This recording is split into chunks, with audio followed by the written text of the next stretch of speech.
దురాశ వల్ల, అజాగ్రత్త వల్ల, అతి తెలివి వల్ల అవకాశాలు రావు సరికదా, మన చేతిలో ఉన్న అవకాశాలు కూడా జారిపోతాయి.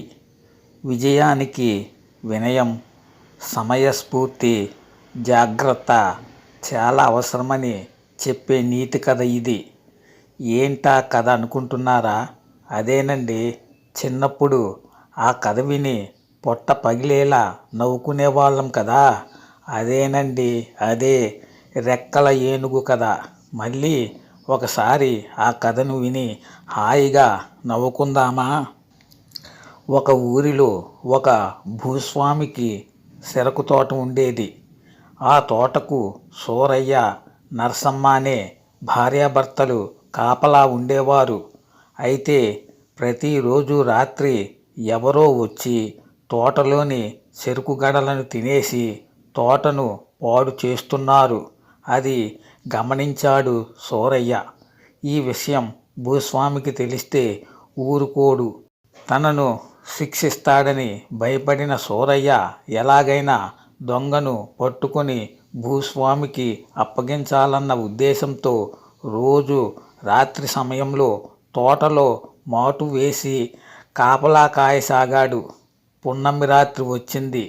వెన్నెల పిండారబోసినట్లు ఉంది. ఆ రోజు రాత్రి కూడా సూరయ్య తోటలోనే దాక్కుని కాపలా కాస్తున్నాడు.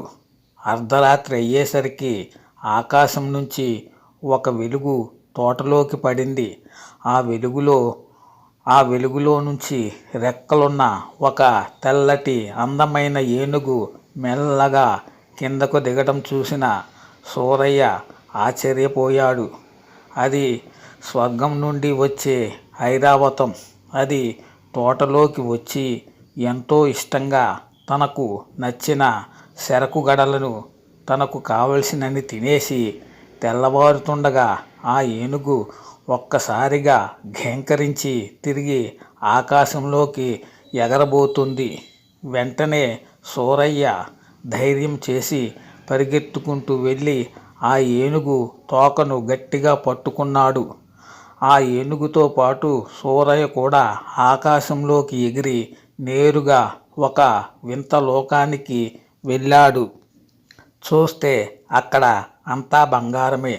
ఎటు చూసినా బంగారమే. అంతేకాదు, అక్కడ జంతువులు ఎగురుతున్నాయి, పక్షులు మాట్లాడుతున్నాయి, పాములు పడగలపై నిలబడి నాట్యం చేస్తున్నాయి. ఇదంతా చూసిన సూరయ్యకు ఆశ కలిగింది. అంతే, మనసులో ఒక కోరిక కోరుకున్నాడు సూరయ్య అలా కోరిక కోరిందే తడవుగా ఇలా అన్నీ ప్రత్యక్షమయ్యాయి. సూరయ్య ఆనందంగా తనకు కావలసినవన్నీ మూట కట్టుకున్నాడు. మళ్ళీ పున్నమి కోసం ఎదురు చూశాడు. పున్నమి వచ్చింది. ఏనుగు తోక పట్టుకొని మళ్ళీ భూలోకం వచ్చేశాడు సూరయ్య. ఆ వింతలోకం నుంచి మూట కట్టుకొచ్చిన సంపదను ఊరిలోని జనాలందరికీ చూపించాడు. ఆ వింతలోకం గురించి గొప్పగా చెప్పాడు. కొంతమంది సూరయ్య మాటలను నమ్మలేదు సరికదా, పిచ్చివాడిగా చూశారు. తన మాటలను నమ్మని వారిని అందరినీ మిమ్మల్ని వింతలోకానికి తీసుకెళ్తాను, మీరందరూ పున్నమి రోజు తోటకు రండి, తీసుకెళ్తాను అన్నాడు సూరయ్య. పున్నమి రోజు రానే వచ్చింది. అర్ధరాత్రి అయ్యింది. అందరూ చూస్తుండగానే రెక్కల ఏనుగు వచ్చింది. తనకు కావలసిన చెరకు గడలు తిని తెల్లవారుజామున ఘేంకరించి ఆకాశం వైపు ఎగరబోతుంది. వెంటనే సూరయ్య రెక్కల ఏనుగు తోక పట్టుకున్నాడు. అతని కాలును నరసమ్మ, ఆమె కాలును మరొకరు, ఇలా అందరూ ఒకరి కాళ్ళు ఒకరు పట్టుకుని గాల్లో వేలాడసాగారు. చివర్లో మాత్రం మల్లమ్మ అనే ఆవిడ వేలాడుతుంది. ఆకాశంలో ఎగురుతున్న సమయంలో ఆ మల్లమ్మకు ఒక ధర్మ సందేహం వచ్చింది. మనం వింతలోకం వెళ్తున్నాం కదా, మరి ఆ వింతలోకంలో గుమ్మడికాయ ఎంత సైజులో ఉంటుంది, ఎలా ఉంటుంది అని అనుమానం వచ్చి తన అనుమానాన్ని తన పైనున్న వ్యక్తిని అడిగింది. అతను ఆపై ఉన్నవాడిని అడిగాడు. అలా సూరయ్య దగ్గరకు వచ్చింది ఆ ధర్మ సందేహం.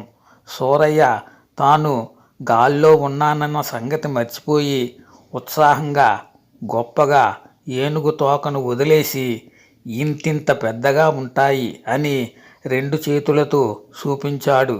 ఏనుగు తోకను వదిలేసి ఉన్నాడు కదా, ఇంకేముంది, ఒకరి తర్వాత ఒకరు అలా అందరూ నేలపై పడిపోయారు. దురాశకు పోయి అజాగ్రత్తగా వ్యవహరిస్తే ఉన్నది కూడా ఊడిపోతుందనేది ఈ కథలోని నీతి. దురాశకు పోయి సమయస్ఫూర్తి కోల్పోయి తొందరపడి వ్యవహరిస్తే చేతిలో ఉన్న అవకాశాలు కూడా పోతాయి. రహస్యాలను, విజయాలను గొప్పగా చెప్పుకోవడం వల్ల అనవసర సమస్యలు వస్తాయి. తెలివిగా సంపాదించిన దానిని వినయంగా ఉపయోగించుకోవాలి. ప్రదర్శన కోసం ప్రయత్నిస్తే నష్టం కలుగుతుందని తెలుపుతుంది ఈ నీతి కథ.